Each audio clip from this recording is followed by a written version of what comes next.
Aba, akala nyo, porkit ibang lahi, jackpot na agad? Aba mga mi, tingnan nyo naman ang inday ng Tunisia. Kung dati, ang tatay ko magdadagat, ngayon naman, ang napangasawa ng lola nyo magbubukid. Walang takas sa labor, di ba mga mi? Andito nga pala tayo ngayon sa farm ng jowa ko para magpatubig. Grabe ang summer dito sa Tunisia. Sobrang init. Nakikita nyo naman, nagbibitak-bitak ang mga lupa, parang yung mga labi mong walang lip balm. Oh, napapansin nyo naman, nakadress ang lola nyo habang nasa bukid. Ganito talaga ang atake natin ngayon para maiba naman. Dumalaw kasi kami kanina sa kamag-anak ni Jowa na may sakit.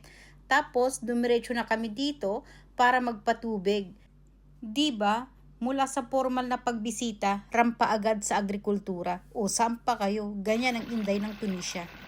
Kaya kayong mga baby figs kayo, uminom kayo ng marami ha? Para naman sulit ang rampa ng lola nyo dito sa initan.